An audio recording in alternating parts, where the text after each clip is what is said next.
Home means to me a place of calmness, a place of safety, and a place of belonging. If you are in fear of losing your house, losing your home, or anything else, you have none of that. And if you don't have that security around your house, you don't have security in your life, and you don't have security in your work or your social being. The ideal setting for me would be LGBTQIA plus community that is intergenerational, so that there's acceptance, there's acknowledgement, and there's community. Home is like for everyone. It's where we feel the safest. It's where we have, where we can spend time and be at peace.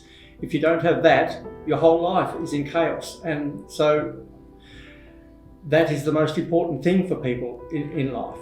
It's my place. It's my space. It's a place to be proud of. It's a place to have all your books or do your indoor gardening or have your family and friends over. It's a place where you can just know that it's a backdrop in your life, that you've got an anchor, because housing is a human right. It's the place that I know I'm safe. It's the place I know I'm secure. And I'll be here tomorrow. Being over, 50, having limited mobility and accessibility, I need somewhere where I can live out the rest of my life. And with my pets, which are my only family, I just want some sense of dignity where I can just call somewhere home, where I won't be abused by the neighbours, or I can access my health services close by, and just be someone in a community having a place and space to call my home. The crisis is not just about a space and a place. It's actually a living thing that impacts all of us. For someone like myself who's transgender with a disability, who's living in unsecure private rental accommodation, I'm fearing from day to day when my rent will go up by $200. I'm living in the cheapest house in the western suburbs in Victoria, and I just want all politicians, you are in a privileged position where you can make change that will help people like me and other older people. All we want is just somewhere to call home. All I want you to do is just please listen to us, hear our stories, and please think about what it would be like if you weren't able to, for whatever reason, not be able to afford having your own home and you had to be reliant on services, whether it be private or public or social housing.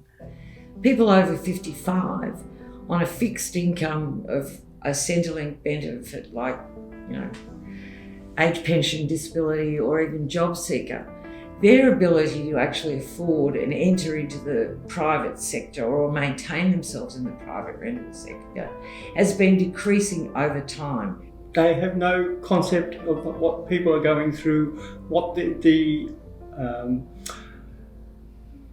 rent increases are doing, what people having to move is causing these people such hardship that they probably have no concept of.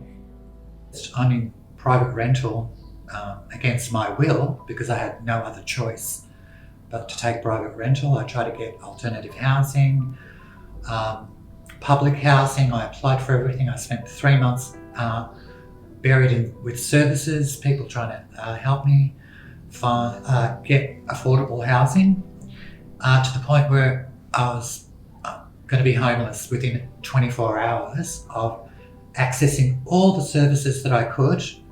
And again, being quite a well-versed person with my advocacy work, very assertive and outspoken, I found it quite difficult to find, to have alternative affordable housing. And so obviously there's systemic issues. The system just doesn't work for people like myself with a low income.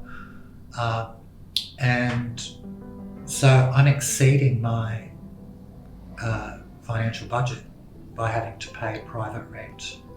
So, yeah, which is quite depressing, because then it turns into mental health issues of trying to sustain a basic lifestyle that doesn't really exist. So, yeah, which also brings on more mental health issues, depression, anxiety, and again, being discriminated as a trans, intersex, non-binary woman, going into public services that generally don't cater for my community, the LGBTI community. So again, we're just left sidelined by the system and government as well. In their position in Canberra, too often they're detached from what is really happening. And a one-page staffer's dot point does not convey what really happens. It's just another statistic for them to point at. I think it's really important in this day and age that, especially for older people like myself, that we get hurt. For instance, if I hadn't had an organisation such as HAG supporting me through it, helping me with making the arrangement for moving, I wouldn't have been bothered, because the stress of doing anything like that at any age, let alone close to 70, would be major. I would have, if I went through the normal system, it wouldn't have worked. It was a bit scary at first. I had to look at it, make a decision suddenly, and I was moving within 8 days. But life is about change, and this has made it possible. So if other older people like myself are open to this change, maybe we could solve that problem even sooner. These specific organisations like HAG cater for the older people. I've heard some young people boo-ha us because we're not actually working and paying taxes anymore, but we've done our bit, and to be respected and looked after is fantastic, because a lot of organisations are always trying to cater for the future generation, the youth, and this is amazing to come across an organisation that caters for us old semi-has-beens that still got a lot of life in us.